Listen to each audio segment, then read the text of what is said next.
Perform without the fear of failure. 4 জন মিলে 550-এর উপর wicket নিয়েছে।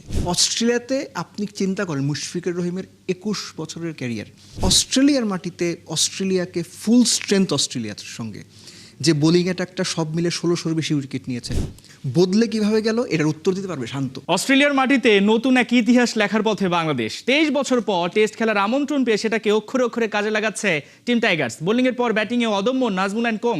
এরই মধ্যে ডারউইন টেস্টে 200 রানের লিড পার করেছে তানজিদ মিরাজরা। যেখানে অজিরা বাংলাদেশের ভাগ্য ঠিক করে ফেলেছিল 2 থেকে 3 দিনে, সেখানে উল্টো রিয়েকশনে বড্ড বিপদে যান অজিরা। সময় যতই গড়াচ্ছে ততই চাপে প্যাট কামিন্সের দল। কি হতে যাচ্ছে ডারউইন টেস্টে তা নিয়ে আলোচনা করতে চাই। সঙ্গে আছেন 71 স্টুডিওতে ক্রীড়া বিশ্লেষক দেব চৌধুরী। দেব চৌধুরী, আপনাকে স্বাগত 71 স্টুডিওতে। সেই সঙ্গে শুভ সকাল। একটু বেশি ভালো আছেন নিঃসন্দেহে। I am so happy Sajib, I am so happy. কেননা একজন আগে ক্রিকেট সাংবাদিকতা করতাম, অনেকে বলে বিশ্লেষক, ফরগেট এভরিথিং। একজন সাধারণ ক্রিকেট ভক্ত হিসেবে এরকম দিন আসলে টেস্ট ক্রিকেট আমরা খুব কম দেখি, কালে ভদ্রে আসে। এটা আমাদের জন্য সেলিব্রেশনের একটা মোমেন্ট বলে আমি মনে করি। সোফার বাংলাদেশ যতগুলো টেস্ট খেলেছে বা আপনি আপনার সাংবাদিকতার ক্যারিয়ারে এরকম দিন আর কি কখনো দেখেছেন কিনা, বা একটু বেশি স্পেশাল? নিউজিল্যান্ডে, তারপর বাংলাদেশ যখন অস্ট্রেলিয়াকে হারালো, ইংল্যান্ডের সঙ্গে খেললো বাংলাদেশে, ওই সিরিজগুলো আসলে সব কিছু মিলে মানে দুর্দান্ত ছিল ওই সময়। That was back in 2017 or something else. তবে অস্ট্রেলিয়ার মাটিতে অস্ট্রেলিয়াকে ফুল স্ট্রেংথ অস্ট্রেলিয়ার সঙ্গে যে বোলিং অ্যাটাকটা সব মিলে 1600-এর বেশি উইকেট নিয়েছে, যে কোয়ার্ট্রেট এখন অপারেটটা করছে, তারা সব মিলে 36 টেস্ট বোধহয় এক্সাক্ট নাম্বার মনে নেই, একসঙ্গে খেলেছে এবং 4 জন মিলে 550-এর উপর উইকেট নিয়েছে। তো ওরকম ফিয়ারসাম একটা বোলিং অ্যাটাকের এগেনস্টে বাংলাদেশ বোলিংটা তো দুর্দান্ত ছিল, ব্যাটিংটাও যে এত ভালো করবে এটা হয়তো এক্সপেক্ট অনেকেই করেননি, অন্তত আমি করিনি। মানে যখন আপনি যদি বলি প্রস্তুতি ম্যাচ দেখেছেন, তারপর থেকে একটা জেদ ছিল বা খারাপ লাগা কাজ ছিল, সেখান থেকে এরকমটা হবে এটা বিশ্বাস হচ্ছিল? 3 দিনের মধ্যে বাংলাদেশ কিভাবে বদলে গেল আসলে? না, বিশ্বাস হচ্ছিল না, টু বি ভেরি অনেস্ট। বদলে কিভাবে গেল এটার উত্তর দিতে পারবে শান্ত। দেশে আসলে অবশ্যই আপনি শান্তকে এটা জিজ্ঞেস করবেন। বাট আমার যেটা মনে হয় যে অস্ট্রেলিয়ানরা কি, let's say Bangladesh, West Indies, কিছু ক্ষেত্রে শ্রীলঙ্কাও এখনও পর্যন্ত, জিম্বাবুয়ে তো ডেফিনেটলি, এই দলগুলোকে আপনার ক্রিকেট দিয়েই, অন্যভাবে না, ক্রিকেট দিয়েই খুব তুচ্ছ তাচ্ছিল্য করে। এই যে একটা জবাব দেওয়ার ব্যাপার, ক্রিকেট দিয়েই, অন্য কোনোভাবে না, এই জবাবটা আমার মনে হয় বাংলাদেশ দিতে চেয়েছে। এবং আমি জানি না ড্রেসিং রুমে কী কথা হয়েছে, কিন্তু একটা মেসেজ বোধহয় স্পষ্ট ছিল, কিছুটা আমি জানি, যে perform without the fear of failure. তুমি শূন্য করবা, আউট হবা, ছক্কা খাবা, 1 ওভার 5টা 4 খাবা, just loaded out, go perform, enjoy to the moment. কারণ অস্ট্রেলিয়াতে আপনি চিন্তা করেন মুশফিকুর রহিমের 21 বছরের ক্যারিয়ার, সেই মুশফিকুর রহিম ফার্স্ট টাইম অস্ট্রেলিয়াতে টেস্ট খেলছে। সো বাংলাদেশের ক্রিকেটারদের জন্য, বাংলাদেশের ক্রিকেট ভক্তদের জন্য, আমাদের জন্য অস্ট্রেলিয়ার মতো কন্ডিশনে অস্ট্রেলিয়ার ফুল স্ট্রেংথ টিমের এগেনস্টে টেস্ট খেলাটাই একটা উপলক্ষ। এবং সেই উপলক্ষ যদি আপনি আপনার করে নিতে পারেন, মানে nothing can be better than that one. আপনি দেখেন যে ফক্স ক্রিকেট অস্ট্রেলিয়ার সবচেয়ে প্রভাবশালী কিংবা গুরুত্বপূর্ণ সংবাদ মাধ্যম স্পোর্টস বিবেচনায়, তারা পর্যন্ত হেডলাইন করতে বাধ্য হয়েছে যে সহজ বাংলায় বললে যে শুধুমাত্র মিরাকালি অস্ট্রেলিয়াকে বাঁচাতে পারে। আমি আবার বলতেছি, শুধুমাত্র মিরাকালি অস্ট্রেলিয়াকে বাঁচাইতে পারে, মানে আমি বুঝতেছেন অবস্থা।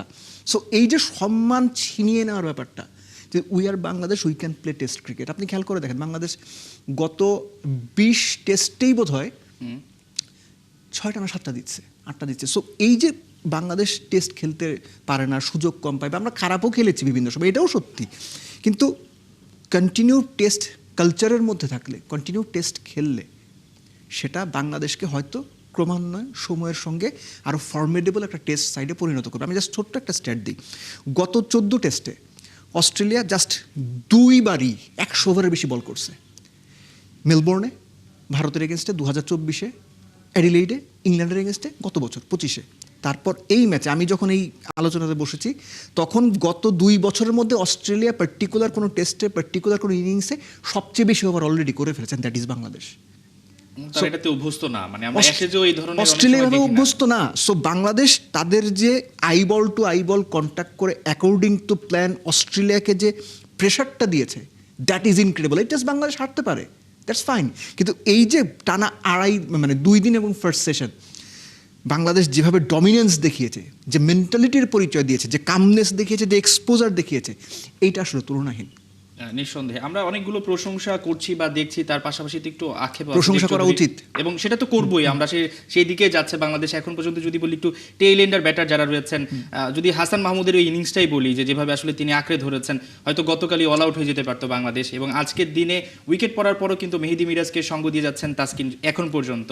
এই যে টেইল এন্ডারদের ভিতরে একটা ধৈর্যের ব্যাপার চলে এসেছে, এবং বাংলাদেশ এখন পর্যন্ত অনেকে মনে করেছেন হয়তো বা দেশীয় লিড নেওয়ার পর হয়তো বা ছেড়ে দিবে, কিন্তু বাংলাদেশের এখন আসলে লক্ষ্যটা কি, কোন দিকে যাচ্ছে টেস্টটা? আচ্ছা, লক্ষ্য বলার আগে আমি একটা জিনিস বলি। আপনি স্বাভাবিকভাবে কোন ব্যাপারটাকে সবচেয়ে বেশি হাইলাইট করবেন বাংলাদেশের বোথ ইনিংসে? হাসান মাহমুদের বোলিং, এন্টায়ার পেস ইউনিটের বোলিং, রাইট, ইবাদতের দারুণ supporting role, same goes to Taskin. ব্যাটিংয়ের দিক থেকে ডেফিনেটলি আপনি সবার আগে তানজিদ তামিমের নাম বলবেন, তারপর শান্তর কথা বলবেন, এরপর মিরাজ, মুমিনুল, হোয়াট এভার। তামিম এবং শান্তর 101 এবং 84 যতখানিক ভ্যালু করা উচিত, হাসান মাহমুদের ওই 92 বল খেলা, তাইজুলের ছক্কাটা আপনি দেখেছেন, জশ হেজিলুটকে যেটা ডিপ ব্যাকওয়ার্ড স্কোয়ার লেগের উপর দিয়ে মারলো, দুর্দান্ত। এবং একই সঙ্গে তাসকিনের যে 20 অড রান, আমি জানি না তাসকিন কত করবেন শেষ পর্যন্ত। এই যে 170 বলে আপনার 46-এর পার্টনারশিপ, এবং মাঝখানে আপনার তাইজুলের একটা মিরাজকে সঙ্গে মিলে 18-20 রানের পার্টনারশিপ, তারপর আমরা যখন আলোচনা করছি তখন লাঞ্চ ব্রেক, একই সঙ্গে 40-এর পার্টনারশিপ মিরাজ এবং তাসকিন। এই 3 টেলেন্ডারকে ভাই ওদের পেট ভরে মিষ্টি খাওয়ানো উচিত। মিষ্টি ওরা খাবেন, আমি জাস্ট বলার জন্য আমি বলছি। তারা যে ব্যাটটা করেছে 308 রানের সময়, যখন বাংলাদেশের 110-এর মতোই বোধ হয় লিড, মুশফিক আউট হয়ে যান, দেয়ার ওয়াজ এভরি চান্স পরবর্তী 20-25 রানের মধ্যে বাংলাদেশ অল আউট হয়ে যাবে। এই ঘটনা টেস্ট ক্রিকেট একদম প্রচলিত এবং কমন ঘটনা, স্পেশালি যেখানে মানে আপনার হেইজেলউড, কামিন্স, স্টার্ক, আমি লিয়ানকে বাদ দিয়ে ধরছি, এবং বলটা নতুন, খেয়াল করেন আপনি, নতুন বল, 6 ওভারের মধ্যে 81 থেকে 86, 6 ওভারের মধ্যে বাংলাদেশের 3 উইকেট নেয়, Shanto, Mushfiq, in between Liton. So বাংলাদেশের খুব ভালো সম্ভাবনা ছিল 330 অল আউট হয়ে যাওয়ার। এই 3 tailender with the help of Miraz, with the support of Miraz, with the guidance of Miraz, they did brilliant, absolutely নতুন বলে বারবার অ্যাবসলিউটলি ব্রিলিয়ান্ট। এবং আজকের দিনটা শুরু করতে কিন্তু একটু টাফ ছিল। আপনার যে বিষয় প্রশ্নটা ছিল, মানে প্রশ্নের উত্তর দিকে অনেক কথা বলে ফেলেছি। বাংলাদেশ এই সিচুয়েশনে ম্যাচ হেরেছে এর আগে, আমি নিউজিল্যান্ডে মাঠে বসে দেখেছি যে 600 করে বাংলাদেশ ম্যাচ হেরেছে। যে ব্যাপারটা এখন আর ওই পর্যায়ে নেই যে bat as much you can. Bangladesh এখন স্ট্র্যাটেজিক্যালি অস্ট্রেলিয়াকে ঠিক কোন পয়েন্টে হিটটা করবে এটা অ্যাসেসমেন্ট করা জরুরি। বাংলাদেশ চাইলে হয়তো আরও 10 ওভার 20 ওভার খেলতেই পারে। লিডটা কত হবে? 250। খেয়াল করে দেখেন, বাংলাদেশ যদি 250 রানের লিডও নেয়, অস্ট্রেলিয়া যদি 450 করে, তাও বাংলাদেশকে 200 করে জিততে হবে। বাংলাদেশের ওই ফোকাল পয়েন্টটা থাকা উচিত যে আমরা লিড চাইনি। বাংলাদেশের লিড কিন্তু সজীব যা হওয়ার হয়ে গেছে, এবং এটা কি এনাফ? আমি ফিল করি এনাফ লিড, যদি না অস্ট্রেলিয়া দুর্দান্ত কোনো ব্যাটিং ডিসপ্লে দেখায়, বাংলাদেশ যদি না খুব খারাপ মানে বল করে, যদি না বাংলাদেশ 4-5টা ক্যাচ ড্রপ করে। রাইট। এবং একই সঙ্গে বাংলাদেশ এটা মাথায় রাখা খুব জরুরি, কোনোভাবেই যেন 150-এর ওপরে রান চেস না করতে হয় 4th ইনিংসে। খেয়াল করেন, বাংলাদেশ কিন্তু ধরেন যখন ব্যাট করবে, বাংলাদেশের জন্য কিন্তু 4th ইনিংস ব্যাট করতে হবে ম্যাচ জিততে হলে। আর অস্ট্রেলিয়া যদি ধরেন 180 অল আউট হয়ে গেল, হইতে পারে না? পারে তো। তাইলে একরকম আপনি ইনিংস ব্যবধানে জিতলেন, আমরা সবাই সেলিব্রেট করবো, জিততেই সেলিব্রেট করবো, ড্র করলেও সেলিব্রেট করবো এই ম্যাচ। ইনফ্যাক্ট বাংলাদেশ যদি হেরেও যায়, যেভাবে বাংলাদেশ খেলেছে, we should celebrate, everyone should celebrate. এবং সেটা তো মানসিকতার দিক থেকে আমরা জিতে গেছি 100%। এবং আপনি অস্ট্রেলিয়ানদের দেখেন যে মিরাজকে গিয়ে স্লেজ করছে, মুমিনুলকে স্লেজ করছে, কেন? Because they are so frustrated যে তারা নর্মালি অস্ট্রেলিয়ানরা দুটো সিচুয়েশনে, নর্মালি ছোটোবেলা থেকে যে খেলা দেখছে, দুটো সিচুয়েশনে স্লেজ করে। একটা হচ্ছে অপোনেন্টকে টেম্পটেড করার জন্য, এবং একই সঙ্গে ওরা মজা পায় স্লেজিংটা করে কোনো কারণ ছাড়া। কিন্তু বাংলাদেশের ক্ষেত্রে তারা হতাশ হয়ে স্লেজিং করছে, মানে কোনো কারণ পাচ্ছে না, মানে হতাশ। অস্ট্রেলিয়ানরা জাস্ট মানে সহজ করে বললে যে এরকম সিচুয়েশন বাংলাদেশ তাদেরকে টেনে নিয়ে যাবে, এরকম সিচুয়েশনে এটা তো এক্সপেক্টই করে নাই, এবং এটা তারা নিতেও পারতেছে না। কারণ কি দেব চৌধুরী, আমাদেরকে দুর্বল আন্ডারএস্টিমেট করা আমার মনে হয় না। তাহলে সেই জায়গাটা আমরা যদি বলি যে আমাদেরকে, যে আমরা সবসময় বলছি যে ভেন্যুটা দিল, এই টেস্টটা যদি মেলবোর্নে হতে পারতো, সিডনিতে, বা আরো ভালো ভেন্যু আমরা আশা করি এত বছর পর। এখানে একটা ব্যাপার আছে, সেটা হচ্ছে যে যারা নিয়মিত ক্রিকেটটা কভার করেন, বড় ভেন্যুগুলোতে টুকটাক খোঁজ খবর রাখেন, দর্শক যেভাবে বলুন, দর্শকের মতো বলুন, কিন্তু আমি দর্শকের মতো বলতে পারবো না। জি, মেলবোর্নের যে ভেন্যু, এই ভেন্যুর যে অপারেটিং কস্ট, এই অপারেটিং কস্ট সহ অন্যান্য যে ইস্যুসগুলো আছে সেগুলো প্রচুর ব্যয়বহুল। এখন ইংল্যান্ড যদি যায়, আপনি মেলবোর্নে হয়তো 95,000 দর্শক দেখবেন, ভারত গিয়ে যদি খেলে আপনি 1 লাখ দর্শক দেখবেন। রাইট। কিন্তু বাংলাদেশ যদি যায়, ঠিক কত পরিমাণ টিকিট বিক্রি হবে এটা একটা প্রশ্ন, কতগুলো স্পন্সর পাওয়া যাবে এটাও একটা প্রশ্ন। সো আপনার যদি সিরিজটা লাভজনক না হয় বা ওইটা যদি অ্যাটলিস্ট মানে ব্রেক ইভেনে না থাকে, ওরা কিন্তু এই সুযোগটা নেবে না। একই সঙ্গে যখন আপনি তুলনামূলক দুর্বল শক্তির বা আপনার সাথে কম শক্তির দলের সঙ্গে খেলবেন, তখন কিন্তু আপনি নতুন যে ভেন্যু বা একটু কম পরিচিত ভেন্যু সেগুলোতে খেলার একটা সুযোগ দিবেন। কারণ অস্ট্রেলিয়ার জন্য কিন্তু এই ভেন্যুটা মানে একদম আসছি খেলছে এরকম কিন্তু না, এখানে অস্ট্রেলিয়া তো নিয়মিত খেলে না। সব জিনিসটা হচ্ছে যে বাংলাদেশে আজকে যদি কেনিয়া খেলতে আসে, মিরপুরের পাশাপাশি বাংলাদেশ কিন্তু চিন্তা করবে যে আমি হয়তো বগুড়াতে একটু খেলাই বা রাজশাহীতে একটু খেলাই বা বরিশালে খেলাই। এটা খুবই অবভিয়াস একটা বিষয়। সো এই যে বাংলাদেশ ম্যাচটা খেললো, যদি টেস্টটা জিতে যায়, তখন আপনি দাবি করতে পারবেন, তখন অস্ট্রেলিয়া দ্বিতীয়বার চিন্তা করবে যে না, বাংলাদেশকে হয়তো বাঙালি কমিউনিটি সিডনিতে তো প্রচুর আছে, আমরা খেলাটা ওখানে দেই। কেন? এই রেসপেক্টটা আপনি ক্রিকেট খেলেই আদায় করতে হবে আপনাকে। এর আগে যখন আপনি গিয়েছেন খেলেছেন, তখন আপনি জাস্ট মাঠে নেমেছেন, যাতাভাবে হেরেছেন, চলে এসেছেন। সো বড় ভেন্যু, ভালো ভেন্যু কিংবা ভালো স্টেডিয়ামে খেলার পূর্ব শর্ত হচ্ছে অস্ট্রেলিয়ানদের সর্ব ভালো করবে, and you will see it, and you are watching this. সেটা এই টেস্টটা শুধুমাত্র আমরা টেস্ট যে জিতবো ব্যাপারটা তা নয়, এর সঙ্গে বিশ্ব টেস্ট চ্যাম্পিয়নশিপ যুক্ত। ভারত আমাদের পরের অবস্থানে রয়েছে, এবং একই সঙ্গে আমি যদি বলি যে বিশ্ব ক্রিকেটে যারা মোড়ল, তারা এই মুহূর্তে তাকিয়ে রয়েছে যে ভবিষ্যতে হয়তো বা তাদের তরফ থেকে আমরা ইনভিটেশনটা পাবো যে তোমরা আমাদের দেশে খেলো, বা সেই সুযোগটা কি বাড়বে কিনা। দেখেন 2017, 19, 21, 23 এই 4টা বছর টানা আপনি দেখবেন বাংলাদেশ একটা জায়গায় কমন ট্যুর করছে, দ্যাট ইজ নিউজিল্যান্ড। সো জিনিসটা হচ্ছে নিউজিল্যান্ডকে গিয়ে তো বাংলাদেশ বরাবর হেরেই আসছে। বাংলাদেশ যেভাবে বড় দেশগুলোর এগেস্টে গিয়ে হারে, নিউজিল্যান্ডে গিয়েও কিন্তু হারছে। কিন্তু নিউজিল্যান্ড কিন্তু তাদেরকে কন্টিনিউ ইনভাইট করেছে। তার ফলশ্রুতি কি? বাংলাদেশ নিউজিল্যান্ডে টেস্ট জিতেছে, প্রথমবারের মতো ওয়ানডে জিতেছে, প্রথমবারের মতো টি-20 জিতেছে এবং সিরিজ জিতেছে। জিনিসটা হচ্ছে যে আপনি যখন যেমন আমি লেটস সে ম্যাকলিন পার্ক, নেপিয়ারের ম্যাকলিন পার্ক, আমি নিজে সেখানে 3টা ম্যাচ কভার করছি 3টা সিরিজে গিয়া। আমি এটা এই জন্য বললাম যে আমি একজন সাংবাদিক হিসেবে যখন পার্টিকুলার একটা ভেন্যুতেই 3বার গেছি, প্লেয়ারদের জন্য অ্যাডপ্ট করাটা ইজি হয়।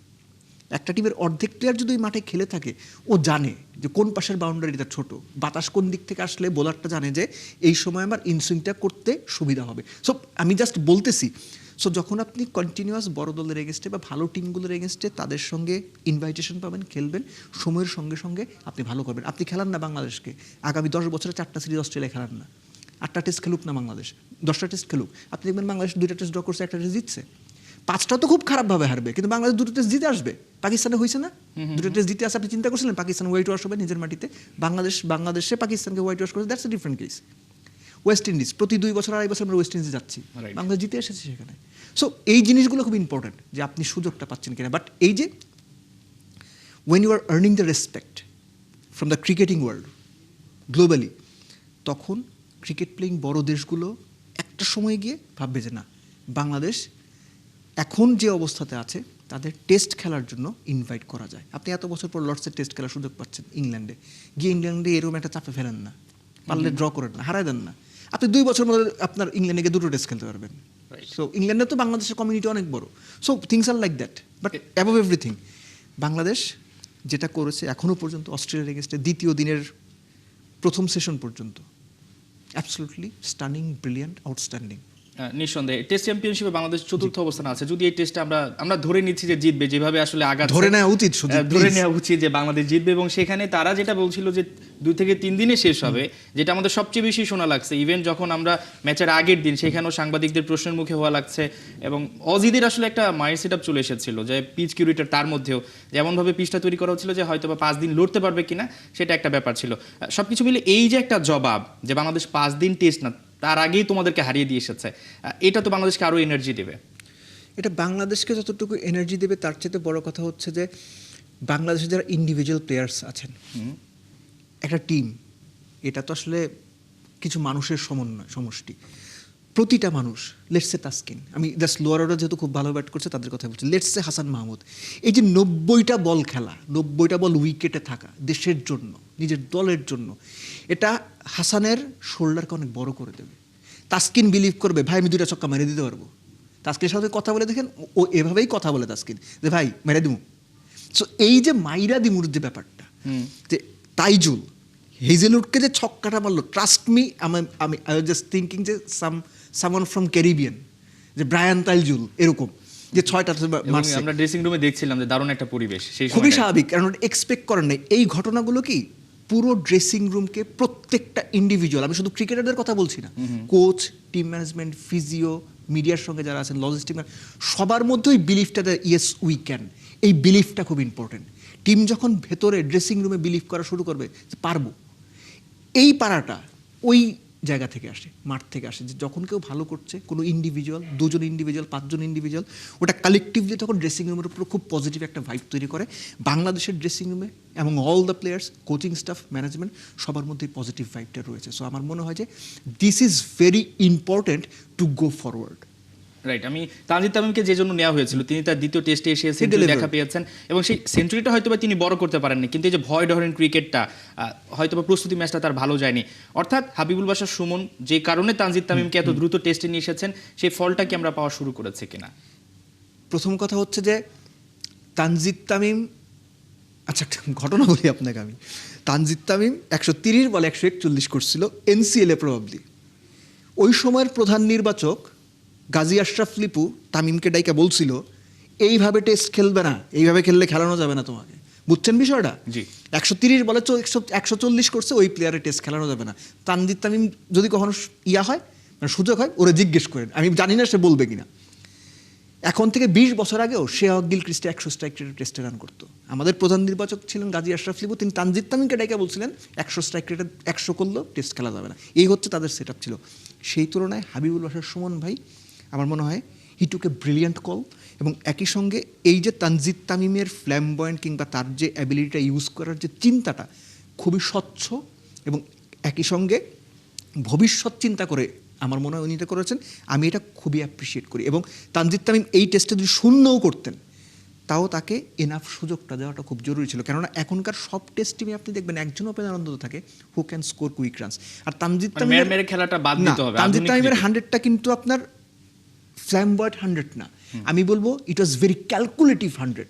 Right. এবং সত্যিকার অর্থে ফ্ললেস নাই, হি ডিজার্ভ 100। কেননা বাংলাদেশের এন্টায়ার যতগুলো ব্যাটসম্যান, ইভেন আমি এটা মাথায় রেখেই বলছি, তামিম 100 করার পরও শান্তর ইনিংস ওয়াজ এ স্টেটমেন্ট ইনিংস। সেটাই আসলে পরবর্তীতে আমরা তার কাছ থেকে আরো ভালো ভালো সেঞ্চুরি আশা করি, ভালো ইনশাআল্লাহ। ইনিংস আশা করি। দেবচৌধুরী, আপনাকে অসংখ্য ধন্যবাদ আমাদেরকে Welcome. সময় দেওয়ার জন্য।